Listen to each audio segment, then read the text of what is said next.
Welcome to the InnovaBuzz podcast, where we share all kinds of tips, advice, and interview guests on all things innovation and leadership in modern marketing. Each episode is a conversation with inspiring people who make wonderful contributions to our knowledge in these areas and spark curiosity and ideas to pursue. Join me, Jürgen Strauss from InnovaBuzz, and let's get into today's masterclass on this InnovaBuzz podcast.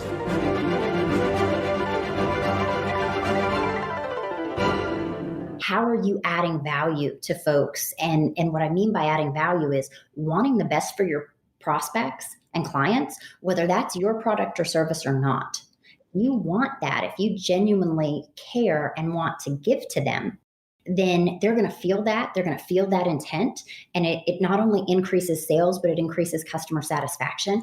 And it increases the satisfaction of the employees in their job, because then they feel how they're making an impact.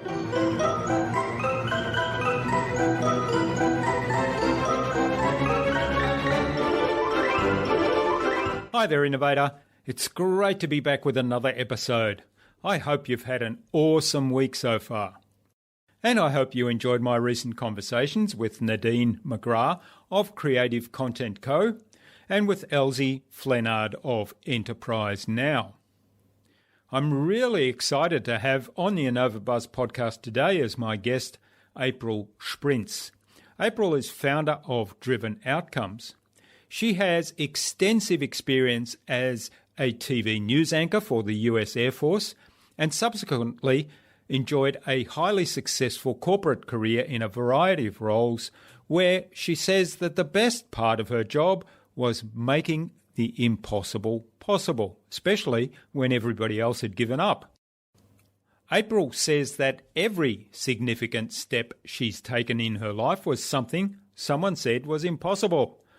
So when someone tells her they haven't been able to overcome a limit, fulfill a dream, or reach their biggest goals, she gets really excited because she knows it's possible and she knows how to help. At Driven Outcomes, she has created a new category of business coaching, which she calls Business Acceleration. She helps business leaders and entrepreneurs achieve their goals in days, weeks, or months rather than the normal months, years, or decades. A quick promotional message from our sponsor, InnovaBuzz. We help coaches and consultants build professional credibility, engage their target audience, and connect with their ideal clients. Now, to get really clear about who your ideal client is, take a look at our Marketing Master mini class. It's free to join, but most importantly, you'll gain absolute clarity going through that class on who your ideal client is and how you can communicate with them to build and strengthen an engaging, enduring relationship. Access the Marketing Master mini class at innovabiz.co/marketing master. In our discussion today, April talked to me about people and their two characteristics that will determine how they work in your business and in your life. She shared how using ideas from other industries can accelerate the success of your business. And of course, we talked about making the impossible possible. Without further ado then, let's fly into the hive and get the buzz from April Shprintz.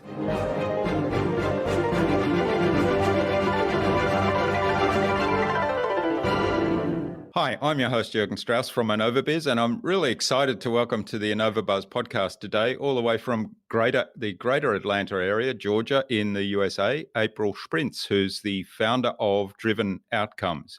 April, welcome to the InnovaBuzz podcast. It's a great privilege to have you as my guest. Oh, thanks, Jürgen. I'm excited to be here.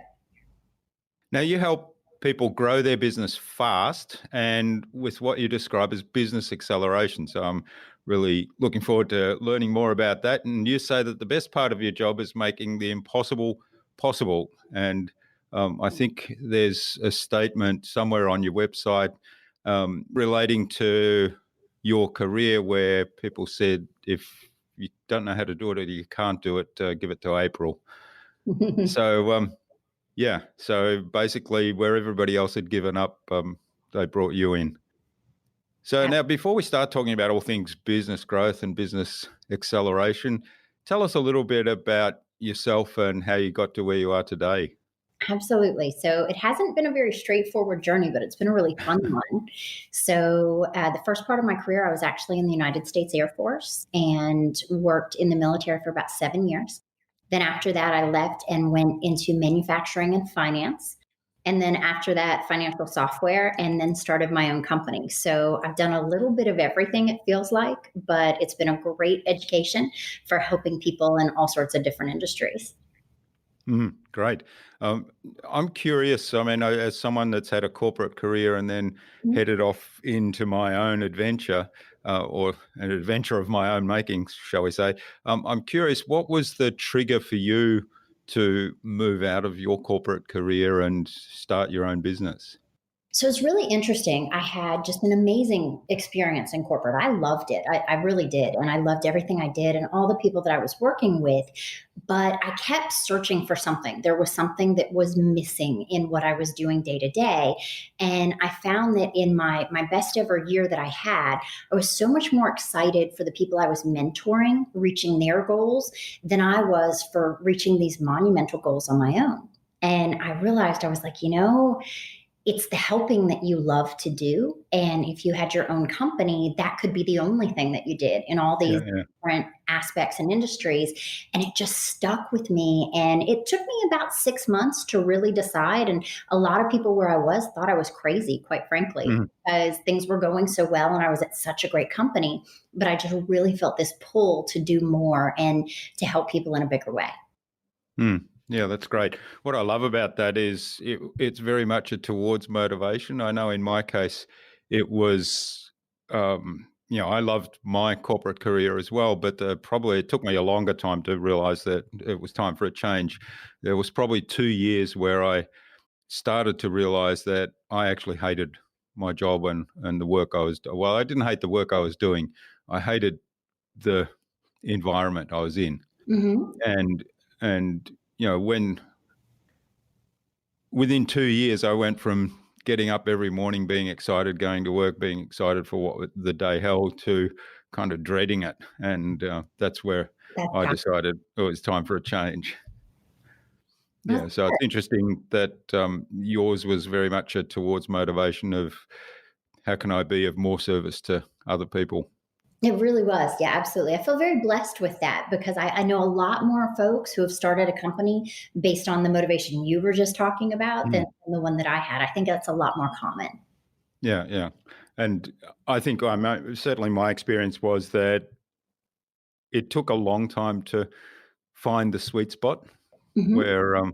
where and having a long corporate career and you'll be the same. There's so many things you've learnt and so many things you could do, uh, Sure. but finding that sweet spot where this is the thing that excites me the most and where I add the most value and focusing in on that is something that you've got to get to fairly quickly. And in my case, it probably took longer than ideal.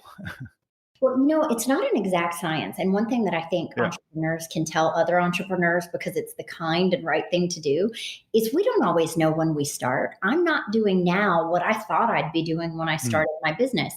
My clients and customers really gave me the feedback of what I should be doing. And so my business over time, over the past 3 years, has evolved and become better because of the people I work with. Yeah, yeah, and that's a really great piece of advice there. Listening to the customers and allowing your customers to tell them, "Here's how you help us best, and why don't you do more of that?" Yeah, so that's a great segue. Then, what is it that you do today, and why? So I'm a business accelerator and I go to great pains to separate myself from a consultant. And the reason that I do that is I worked with so many consultants in the corporate world, and the way that they worked with us and companies is not the way that I intended to work with folks. And what I mean is I like things to be very measurable. I like to be held very accountable, and I like to do things very quickly. Sometimes we had consultants that would come work with us in the corporate world and you couldn't really distinguish them from an employee because they stayed for so long. You weren't quite sure what they were doing, but they were still there. So for me, business acceleration is identifying these really quick hit, very important things for my clients and then getting to them very quickly. So in most cases, we're only working together for about 3 months, and we do some really big things, maybe double or triple revenue, or in some cases take a company that's losing money. One of my clients was losing $40,000 a month. So literally turn that company around in that really short period of time, because that's what's exciting. And that's also what's most helpful to my clients. Yeah, yeah. So how do you go about, well, do you have an example of, I mean, you gave one example of the company you turned around, but do you have kind of an example of some of the things that you actually work on with those clients? Oh, sure. It is different with every client, which is part of what makes it exciting and fun. But Mm. for example, I had a client that needed to have about a $500,000 revenue target hit in 2 months in commercial real estate. And that's a huge target to hit. And commercial real estate is a longer sales cycle. But when he came to me and said, hey, do you think we could do this? I gave it a little bit of thought, and I was like, yes, we could. And this is a little of what I mean by make the impossible possible. Anyone who's well versed in commercial real estate would say, you can't do that in 2 months. It takes about 2 months to close a deal. Sure, traditionally. But if you could find deals that were in process and someone jumped out and someone could jump in, you would be able to do that. So that's an example of one of the things I did for a client who needed the cash to fund another business endeavor. Mm. Yeah. So it sounds like if somebody says, oh, you can't do that, that's almost an invitation for you to give it a try. What? I believe that if we have the thought and the idea, then it's possible, or we wouldn't have had the thought and idea. Mm. So with an example like that one, how do you kind of come up with, okay, how do I tackle this now? Everybody else has said this is not possible. There are a whole lot of reasons why they've said it's not possible, because the traditional way of doing it might take all these different steps and therefore a certain amount of time. How do you go about saying, well, how can I turn this on its head so that I can do it in a much shorter time, or I can make something happen that everybody else has said is not possible? Well, the first thing I do is tell them that I don't want to hear any of the reasoning or logic that someone else Yeah, gave them, right? I don't, because yeah, we'll come to that as we go. yeah, If for some reason it'll come up, but I don't want to listen to any of the naysaying. And then but what I do want to listen to is a lot about their business and what they're doing and how they interact with their clients, because the genius that I'm given that I can then share with them comes very spur of the moment in listening to how they're doing things and then going, oh, well, could you do it like this? What if we did this instead? What if we changed this? And a lot of times what my clients are saying to me is, I never even thought of that. Okay, yeah. And there's a benefit to me coming in and not always knowing their business like the back of my hand, because I'll ask what could be deemed the stupid question or the question everyone knows the answer to. But that could be the question that's the real thought starter for a way of going about it that's completely outside the box and much more successful. yeah, yeah. I love that. So you're asking questions pretty much to dig into and build your own understanding of the business. So yeah, so therefore it's obviously um, counterproductive to know upfront all the reasons why something might not work. Sure. And one of the benefits of me working with so many different industries is sometimes what is innovation to one industry is really just the way another one goes to business. Mm, mm. So, or goes to market rather. So some of the times I'll say, have you ever thought of this? And they'll be like, that's brilliant. How did you think of that? Oh, well, that's how they do it in the software industry. That's Yeah, yeah. actually not brilliant. It's just brilliant to apply it here, if that Mm. makes sense. Yeah, yeah. That I love that part of working in a business where you get to work with a lot of different industries as well, because you see something there, and yeah, you're right. Somebody then says, "Oh, what a brilliant idea," and you say, "Well, that's actually that's actually the norm in this other industry." Yeah, Sure. yeah. Well, what are some of the barriers you encounter most often to growth in a business, or where you step in and help? I would tell you that the majority, 80% of the barriers are self-perceived. They Mm. are with the leader or the CEO themselves. They're not real barriers. So they feel very real. I don't want to take away from that feeling, just like Yeah, fear yeah. is very real, even if you're just imagining what might happen rather than actually experiencing it. So most of them are really with the individual. So in helping them reframe and change the way that they're looking at things. And sometimes just having a new set of eyes that thinks that, oh yeah, we can absolutely do this. This is easy, is all it takes to help them reframe. Now, sometimes there are actual challenges, right? I have really old equipment and it keeps breaking down. And what do I do with that? Because I can't afford new equipment. And in those cases, there are just other opportunities to get creative. Like, okay, so we don't have a revenue issue here. We have an expense issue. Every time these things break, this is a problem for you. So what could we do? Do we have great relationships with the bank? Could we go to them and say, hey, we need to extend some additional financing so we can get some new pieces of equipment? And what we're going to do is sit these to the side until they catch up with what they're worth. And then we're just going to sell them off. So really getting creative about what a perceived barrier is by imagining my client and helping them imagine themselves as the exception to every rule. If you were the exception, if somebody was going to do different just for you, how would this look?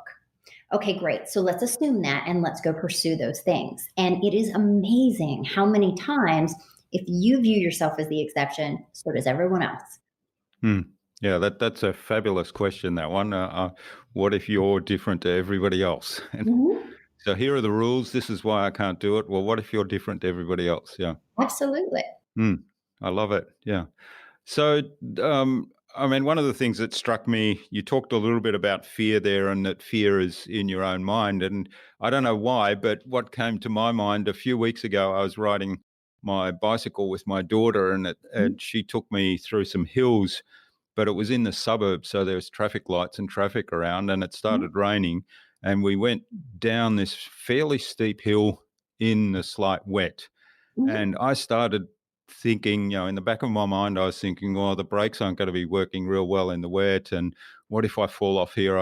Can't afford to fall off. And, this is a really steep hill we're going down. And, ultimately I got to the bottom of the hill. It wasn't a very pleasant experience, but I didn't fall off. And I got to the bottom of the hill, and you sort of prompted that there, because that was one of those experiences where you thought, everything was all the unpleasantness was going on in my mind, because ultimately I got to the bottom of the hill, and I might have gotten to the bottom of the hill without all the unpleasantness. And so it's all in your mind. Absolutely. It's interesting because it still, again, feels so very real. Yeah, absolutely.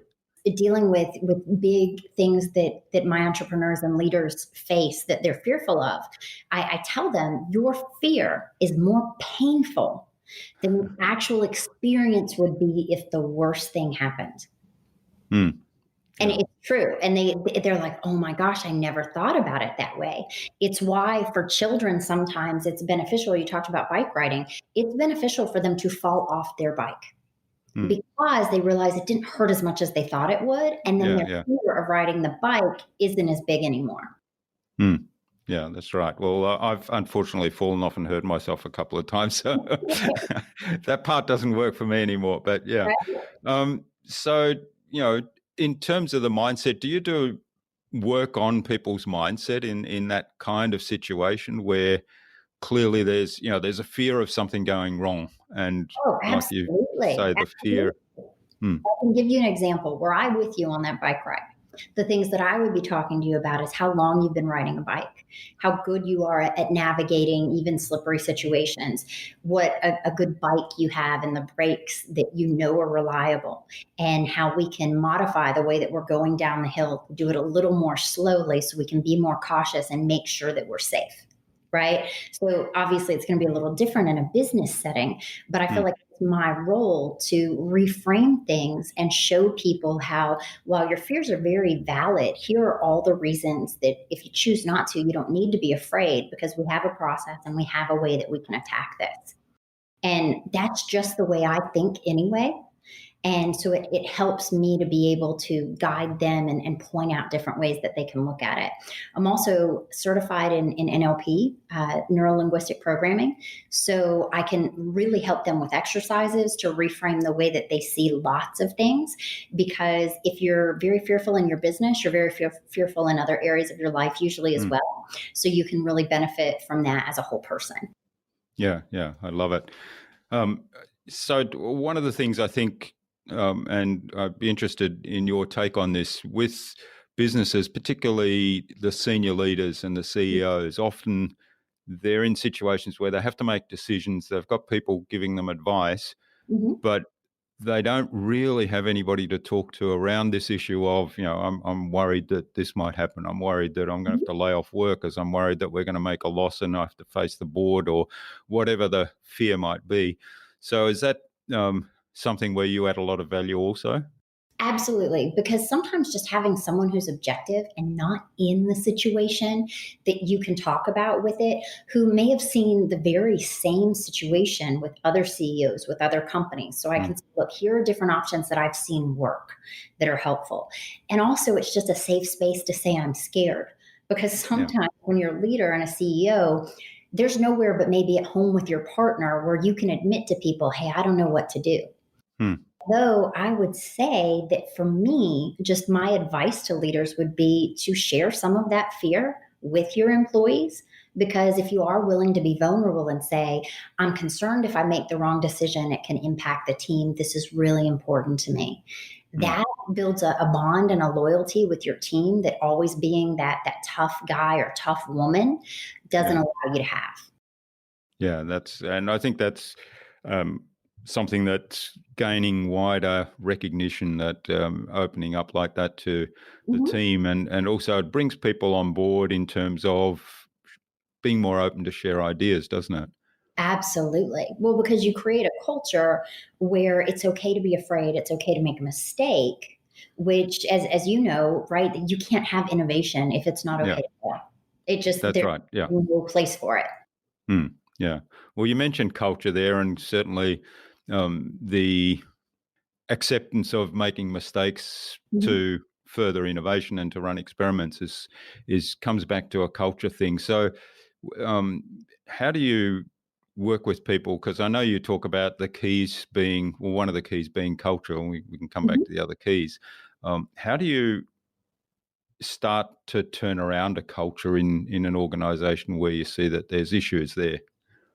You know, it's really interesting that you asked that, Jurgen. One of the things that I've realized just over the past short period of time, several months, is that what all of my successful acceleration clients have in common is their acceptance of this cultural idea that I have, which is the generosity culture, Mm, right? So it applies to every different area of your business. So if the company itself has a culture where, it's fear-based or people don't feel appreciated, they don't feel like there's upward mobility, then the first place I work on adding generosity to the culture is with leaders and their time and mentoring and feedback to the employees themselves. Or let's say, for example, there's a culture that this doesn't do well at gaining new prospects, new clients, etc. Then where I'd be focusing that level of generosity would be in the sales process. How are you adding value to folks? And what I mean by adding value is wanting the best for your prospects and clients, whether that's your product or service or not.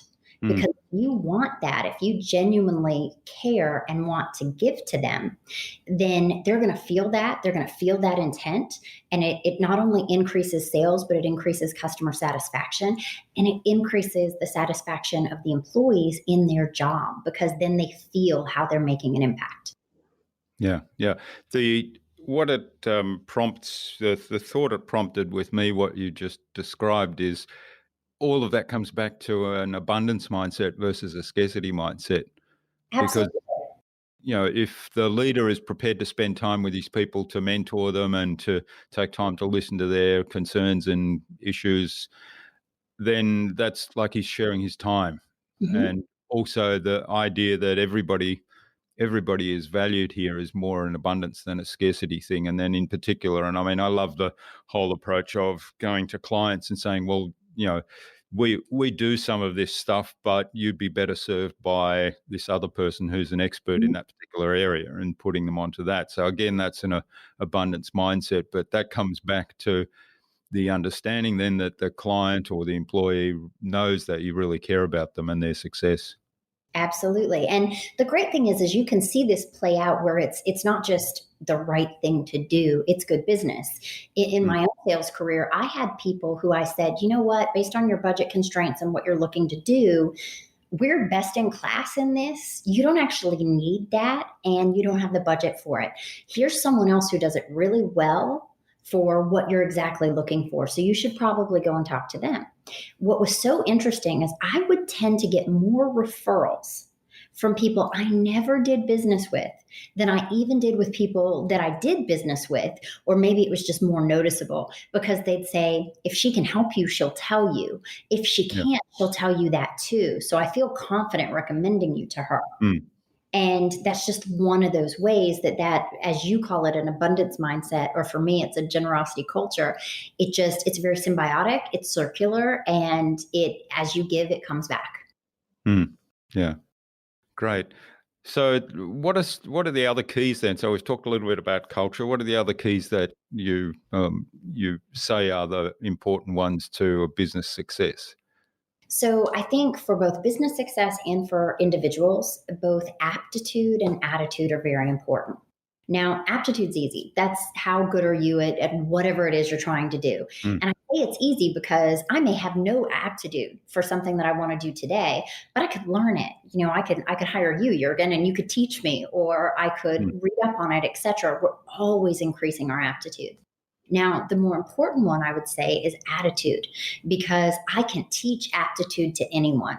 I can't teach attitude. And so if someone has a really great attitude, whether it's a can-do or a service-minded or a giving attitude, that's going to be incredibly successful for them as an individual and for the company. And what's great, going back a little bit to culture, is that if you fill your company with people with great attitudes, then the people who don't have great attitudes will self-select out. They just won't fit in. They'll feel uncomfortable. And you will, over time, make your culture almost have a force field, if you will, where people who don't fit in bounce off. Yeah. Yeah, and I've lived through that. I mean, I know today where we hire people pretty well based on attitude, and we talk to them about their behaviours in certain situations. We have a whole lot of questions that are really targeted to how do they behave, what's their attitude, and embedded in that, of course, is a little bit of aptitude testing, but we do some stuff up front where basically we get them to tell us, what are you good at?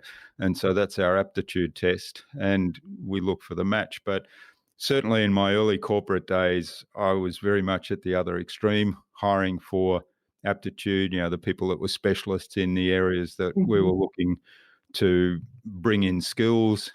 And there were a few really clear cases of where that came back to bite us. So, yeah. I've been through this as well. You learn the lesson, don't you? You learn it really well. Yeah, and I remember one case where we had to we let somebody go who, the attitude was wrong, and the person had 30 years experience in a very specialized field, and we thought, this is really going to set us back a year or two until we get others skilled up to take over the role. No, within about 2 weeks, everything was running much better than before. So, isn't that amazing? And did you find that the other employees stepped up?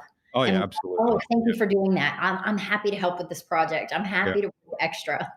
Yeah, that's right. Yeah, and there were others that were problems, and they ended up leaving very quickly after that, because I guess it was probably a case of, first of all, like you said, they started feeling uncomfortable because the culture's starting to shift, and secondly, they realised that perhaps if they were conscious of some of the things they were doing, they realised they weren't going to get away with that much longer. Right. Absolutely. All right. So what are some of the things you look for then when you work with a company, and perhaps there's some issues like that, like the ones that I've described? So can you give me a little more clarity on your question? Like, what are things I look for with the culture? Well, if the culture is such that there's some attitudes there that are not good fits. So when I come in, I do a lot of listening. So I will go, and in some cases, I'll sit with a whole division. I'll sit with a whole company. It just depends on what our overall goal is. And I will ask people what they love about their jobs. And I'll ask them what they wish was different. And I'll ask them where they'd like to go.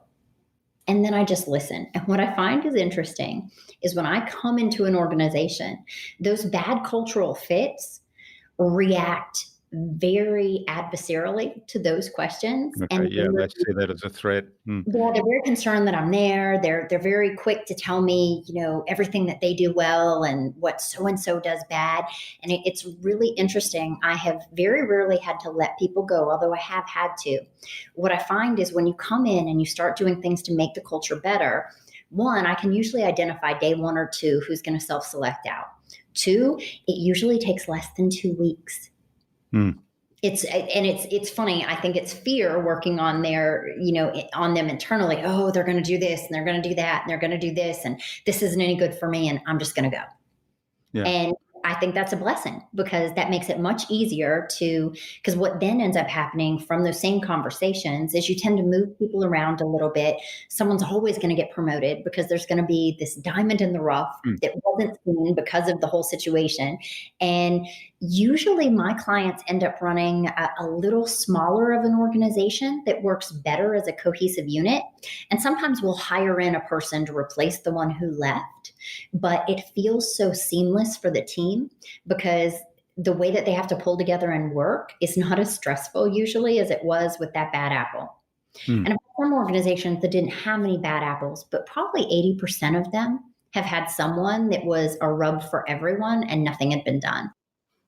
Yeah. Often there are good people, but they're just not a good fit there in that particular organisation or in the role that they're doing, and then that creates the stress, right? So Absolutely. yeah, so in that situation, you're actually doing them as much a favour as you are the client's business. Oh, yes. Well, the ones that I have actually let go of who didn't, like I said, self-select out, I have a list of things. I actually have it on my website as a download, characteristics that help you accelerate and characteristics that hinder. And I literally write up for them what of those objectively I think if they worked on would make everything better for them, make their next role better, make whatever work better. And I write them up because even though I share them verbally, I find that when you're letting someone go, they don't really hear much past No, letting no. you go. So I write that up for them. And what I sincerely hope is that they'll take a look at that objective measurement of behaviors that aren't serving them, not who they are as a person, but these behaviors that aren't serving them. And I would love to run into those people in a year or 2 and have them say, April, look, I'm in this amazing position. You guys were crazy to let me go. Look at what I'm doing. Because ultimately that's what you hope for people is that they find the place where they fit the best and they do the best work. Yeah, that's right. And I guess you said that letting people go, obviously that's an emotional situation for the person that it's impacting, and they're probably less inclined to listen to anything else you say. Absolutely. The hope that you have, and I guess there's a big question in that they take on board that feedback at some point later and then make the changes. It raises the question for me with the people within the organisation then, and they're doing change, they're undergoing change. Do you work with them, or how do you work with them to help them navigate that change? Oh, absolutely. So I really become part of the company that I'm working with. So I'm not just working with the leader or the CEO. I'm part of the organization. And because I'm just one step removed, they really do tend to open up and have a rapport and feel like they can share how they're feeling and what's going on with me, probably at a different and faster level than with other folks, because I'm not going to be there forever, but I am there with the intent to help. And it's unique for everybody. Everybody adjusts to change differently. Some people really like it. Some people wouldn't do it even if it was their idea. So it's really a very individualized way of helping them see the benefits to the change to them. And also validating that it is scary, validating the concerns that they have, and then helping them understand why those concerns are probably more fear-based than based in fact, so that they can go back to being calm and excited about their roles and what they're doing. Yeah, I love that. And also, you wrapped up there with feeling calm and excited about what they're doing. So it kind of ties everything back to an emotion and a state of well-being that obviously they would I'm guessing, obviously, that they would desire. Absolutely. Because we all Mm. want to go to work, right? We spend more time in our working lives than we do doing anything else except for maybe sleeping. But for most people, I think it's more on the work side. Yeah, that's right. So what a blessing to be excited and happy about what you're doing. Mhm. Yeah, it's fascinating. I read something recently about change, and I thought that is a really brilliant way of thinking of it. So, for those people that say, "Well, I don't like change, and I'm no good at Mhm. change," and this pointed out that every single human being is an absolute brilliant change machine because we're changing all the time. So, we eat, and so our digestion is working. That's a change. We Right? breathe and when we're sleeping, our heart rate and breathing is very low. If we exercise, the heart rate and breathing goes up dramatically, which is a change. And so we're changing things all the time, and the reason for those changes are to basically look after the health of our body. So Right. I thought, next time somebody says to me, I don't like change and I'm not good at change, I will hit them with that as a very There you scientific go. explanation. Well, and I think people are not good at uncertainty much more than Yeah. they're not good at change, right? That's why change that we initiate, Jurgen, is a good idea Mm. versus change that is given to us is not, because we know what the end point is. Yeah. And I think it's that uncertainty that makes people so uncomfortable.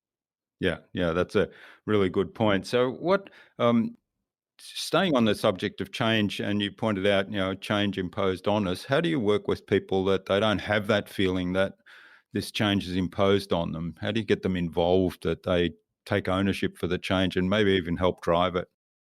Well, I think that in a lot of organizations, and this is what I mean by those diamonds in the rough, you're brought in by the leadership. But one of the things that's fantastic is that you can give a voice to the folks who are at the company who may have the best ideas about what should be happening, what changes we could do. And they're just either they're not asked that question or they don't feel like it's their place to say. So, Mm. for example, I get some of the best input for sales leaders from the people who work in client management, who aren't part of the sales process, who aren't part of the sales cycle, but they can give such valuable input based on what they learn from the clients once they're on their side of the house. So, for me, the way that I get people involved in the change is to make it a larger group conversation and have some of that cross functional Mm. organizational talks that we talk about having, but we don't actually have, and Yeah. make them fun and brainstorming sessions where there are no bad ideas, there are no bad things to say. And I'm happy to lead that and say the first dumb things so that everybody feels Mm. calm and like, okay, this is a safe place. Yeah, yeah, yeah. That's great. I love that. And I certainly in larger companies where there's different departments and an organizational structure, often you get this effect of silos, and that's sales job, and that's customer um, service job, and that's a marketing job, that's a research job. And I know from my experience, those things are always really bad. And when you can bring those different departments together and have them asking those kind of questions like, why do you do this in the other department, that Mhm. it opens up a whole range of new possibilities. Or even the handoffs between one department and another one is an area that's a, a real trap for inefficiencies. Oh, sure. Well, and sometimes, in companies, especially long established companies, one of those silos, if you will, is doing something because that's the way they've always done it, and Mm, nobody ever gave thought to how it impacted someone else. And that's it right. only Yeah. takes one human being saying, "Hey, this makes my job really hard, and this makes the client very unhappy." For the Mm, other side to be like, "Oh gosh, well then let's change that. I don't even know why we're doing it that way." mm, Whereas if it isn't this person to person communication, that might stay the same way for 10 years, 20 years. yeah. Yeah. And then people are unhappy because they complain about that other department is doing all these things, and it makes our life more Mhm. difficult. And we've got to talk to the customer who's unhappy about it, and we've got to bear the brunt of their annoyance. Yeah. Or sometimes it can't be changed at all. And there's actually a really good reason it's done that way, even though it's uncomfortable for everyone. But if you know that, you have that knowledge and you can explain that to the client, even if they don't like it, their understanding raises and they can be happier about it. They may not be ecstatic, but they're like, okay, that makes sense. I still don't like it, but I understand. Yeah, it's great. Yeah. So do you help people work through some of those things in terms of a systems approach and working on their processes? Oh, absolutely. Because what I find is a lot of the people that I work with, so I often am working with businesses, either very large businesses or entrepreneurs that are at $2 to $10 million a year in revenue. And a lot of times, very talented people get to that level without any processes or any procedures. They're Yeah. just talented and they're flying by the seat of their pants, which is great to get them there. But in order to scale, they've got to have those processes in place. And again, I draw on my military background and manufacturing and finance to say, hey, this will make this much easier and repeatable, because that's what I'm looking for a lot of my leaders, for them to have repeatable processes that don't always require them, because it frees up their time to be strategic, to have the big ideas, to do the things that will reinvigorate them about even leading the company. Yeah, that's a great point. And there's a lot of entrepreneurs, I think, that get into the situation of they have their hand in everything and nobody else really knows how to take an activity on board fully from beginning to Right. end. And it all depends on the entrepreneur. And if they're ill, then things go south. And if they decide that they want time off, well, basically they don't take time off because they can't afford to. And Right. so bringing in those processes actually does has a huge impact on everyone in the organization, right up through the CEO. Well, and it empowers them, because sometimes when a leader won't give up certain tasks, the other people in the organization can't see how they can continue to grow. Mm. And for a lot of really good people, they need, even if they want to stay in the same position for the rest of their life, they need to know that things will change, that they can learn things, that they can have some new variety to their day-to-day working life. So allowing that CEO to pry their fingers off of some of it gives more for the other employees. And they tend to surprise them, and they're like, wow, I didn't know that Susan was so amazing at, reaching out to nonprofits to offer our services or whatever it is. And it's great for Susan, but it's great for the CEO too. Yeah. So everybody grows and the business grows as a result. Yeah. Right. Because if we Yeah. don't grow, we die. Right. I mean, Mm. like stagnation is really a precursor to death. Yeah. You did talk about culture a little bit earlier, though, and I'm often amazed that growth is not part of a business culture, particularly with these young businesses that are, um, they are looking to grow, but growth Mhm. is not part of the culture, and so they don't have this mindset of it's not just about growing our business numbers or growing our sales or getting more customers on board. It's about growth through the whole organization, and that means growing the capabilities and the responsibilities of each employee as well. Mhm. All right. Well, this is fascinating, April. I could go on for ages, and we haven't touched on some of the areas that I know you work on, but I think it's a good point to move on to the buzz because time is getting away from us a little bit. Sure. The buzz is our innovation round, and it's designed to help our audience who are primarily leaders and innovators in their field with some tips from your experience. So we've got 5 questions, Oh, and I'm hopefully, excited. yeah, hopefully you'll inspire the audience to go and do something awesome today. Oh, I love it. I wish I had a buzzer. All right. So, what's the number one thing you think anyone needs to do to be more innovative? I think that they need to quit being afraid to fail and think that failure is just the next step on your way to success. Yeah. I love it. Yeah. Failure is the next step on the way to success. Yeah. Good, good analogy. So, what's the best thing you've done to develop new ideas? To develop new ideas is talk with people who do things I don't know anything about. Yeah. because that really piques my curiosity, and it can be way out of left field, but learning about things I know nothing about, whether I'm reading or talking to people, gets my juices flowing and gets me thinking, oh, wait, what about this? Mm, mm. So comes back to what you were talking about earlier, applying something from one industry to another industry. So this is your place to discover those new things, and suddenly you connect them with a problem that you might be having, or an answer that you're looking for. Mm. And they don't have to be industries. It could be art. It could be go see a show. It could be go watch a woodworker, just things that are out of your normal routine. Mm. I really think it gets those creative juices flowing. Yeah, great. Love it. Do you have a favorite resource that you use most often? Favorite resource that I use most often? That's a good one. I would honestly say that I don't ever have a favorite that lasts for long. I am always looking for that new amazing thing. Right now, I love anything that Brene Brown is putting out, which you heard Mm. me talking about Yeah, vulnerability, yeah. because I think it's really remarkable. And there's also a gentleman out of Australia by the name of Mitch, who is phenomenal, Mitch Harper. And so I am always going to someone who knows a lot about something I haven't learned. Mm. Yeah, I love Brene Brown's work. I'm not familiar with Mitch Harper, so I'll have to go and look him up. Oh, you need to. He's a great guy. Yeah, yeah.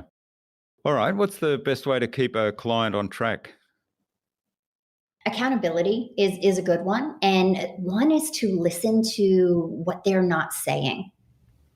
So what I find is interesting is if someone has resistance to doing something that they know they need to do, there's always a really good reason for it. And it's usually Mm. the fourth or fifth one they would tell you. Yeah, yeah. So asking why a lot of times is a good way to get to that, isn't it? Yeah, Mm. or just help me understand what you feel about this, because sometimes Mm. why feels a little confrontational. Yeah, yeah, that's a good one. That's directly from NLP, isn't it? It Yeah. is. I'm curious. How does that work for you? Yeah. Mhm. Um, what's the number one thing anyone can do to differentiate themselves? Do what they're passionate about. Because if you are passionate, if you are pulled to it and you are excited about it, you will be different, because most people aren't terribly excited about what they're doing. Mm. And that will make you this beacon of light that people just gravitate towards. Yeah, yeah. That's great advice, but of course it does raise the question of how do those people that are not clear about what they're passionate about, how do they discover that, which is probably another podcast episode. So, right, I have a very quick idea. One of the things that you can do is think to yourself everything you appreciate about what you are doing. Mm. If you focus on the things that you do like about where you are, you'll be amazed at the creative ideas that will come to you that could lead you to that next place. Because I find that anyone who makes a change, some of it is leaking into where you are today, right? Even before I started my company, I was helping and mentoring other salespeople, other leaders, Mhm. and that creeped into what I wanted to do ultimately. So if they can find the time and make the conscious effort to appreciate even little things about what they're doing today, that thing they're really passionate about will sneak up on them. Yeah, yeah, yeah. That's a great way to look at it because, like you said, um, we have some free time, even though people might be employed and they might have a very demanding job in terms of what they need to achieve, but there's still some level of choice somewhere in there, and then the choices they make often will reflect the things that they enjoy doing. Absolutely. Great. All right. Well, thanks, April. This has been really great. Now, where can people find out more about you and maybe even get in touch and say thank you for what you've shared today? Oh, sure. So my website, drivenoutcomes.com, and it's a great way to get in touch with me. There's also a lot of free resources on the site, worksheets and videos and things. So people can absolutely help themselves to those. And if they want to, they can even sign up to do a 3-call process with me, completely complimentary. And it is not a sales process, just to give them an idea of where they are in their business and what their most logical next step would be to really accelerate. Yeah, I found that fascinating that you do a 3-step free call there, which is quite unusual. It is, but it is also, it's part of that generosity culture, right? I want to Mm. give you something that would be useful to you. And honestly, Jurgen, it's a lot of fun. Yeah, Even, yeah, yeah. yeah. Well, the benefit is that you kind of learn a lot more about challenges and what might work because you typically you'll get a lot of information in one call, but Mhm. then if you give some advice or make some suggestions, you don't end up after just one call understanding, whether the person's applied those and what the outcomes were. So if you do 3 calls, you're probably getting some feedback as to, well, I did this and here's the Mhm. result that worked or it didn't work, or this happened and this didn't happen. Absolutely. And here's what's already happening. And Mm. that's a big part of the fun. Yeah, yeah. All right. Well, that's great. Now, what parting number one piece of advice would you like to give the listener, particularly for those that want to be a leader in their field and a leader in innovation? So, that same thing about failing. Think of failure as this step that you take on the way to being really successful. If you are not afraid to fail, it is unimaginable the things that you can do. And as a leader, if people see you embrace failure, they're going to look up to you and be more loyal to you and feel like they too can be innovative and follow in your footsteps. And I think you could have an amazing organization. That's great advice. I love that idea of failure being a stepping stone on the way to success. Yeah. Absolutely. All right. Finally, then, who would you like me to chat with on a future InnovaBuzz podcast, and why? Oh, you know what? I think you need to reach out to Mitch Harper and see if he'll talk with you Yeah. because people would love his stuff. Okay. He's Well, a good guy, but he gives back a lot. So I'd not be surprised if he was willing to talk to you. excellent. Well, we'll do a bit of research on Mitch and get in touch. So you don't know him personally? I know him somewhat. I've done work with him, so Yeah. he might know me off of the top of his head, but only because that one of his daughters is named April. Oh, well, there is a connection. Right. Okay, well, we'll reach out to Mitch and see if we can have a conversation with him. So thanks for that. And thanks so much for sharing your time and insights with us so generously today, April. I've had a ball and there's been lots of great insights and information you've shared with us today. So I really appreciate that. And let's keep in touch. Oh, wonderful. Thanks so much.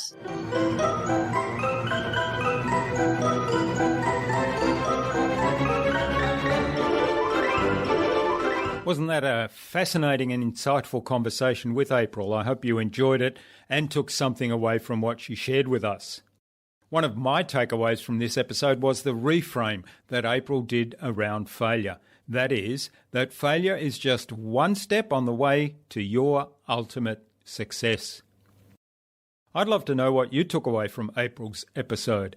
Leave a comment below the blog post, which can be found at innovabiz.co/April Shprintz. That is AprilShprintz, all lowercase, or one word, innovabiz.co/April Shprintz.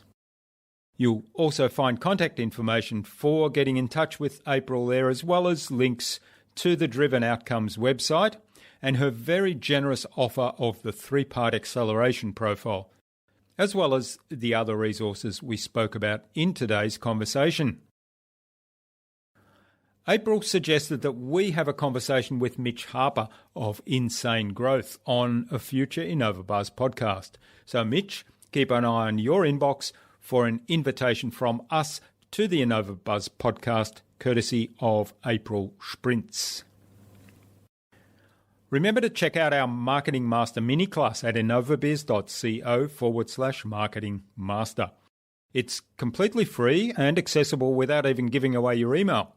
But the most important thing is it gives you the ability to gain absolute clarity about your ideal client, what drives them, what motivates them, the kind of beliefs they have, and how you can communicate with them to build and strengthen an engaging, enduring relationship.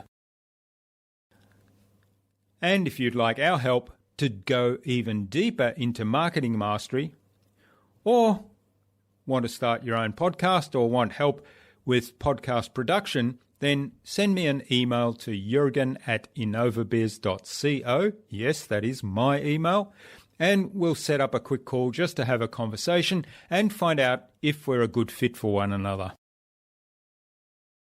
Tune in again next week to the InnovaBuzz podcast. We've got some more fantastic guests lined up, including Sheila Heen, author of Difficult Conversations, and Sarah Anderson of Visibility Co. Stay connected with us by subscribing to the InnovaBuzz podcast at innovabuzz.com/subscribe. INNOVABUZZ.com/subscribe. Make sure you never miss another episode. It would also mean a lot to me if you leave us a review, because what you think matters. I'd love to hear your thoughts, your ideas, your suggestions, or questions you have, so go ahead and share them in the comments below the blog post for this episode. Until next time, I'm Jürgen Strauss from InnovaBuzz. Remember, be awesome and keep innovating.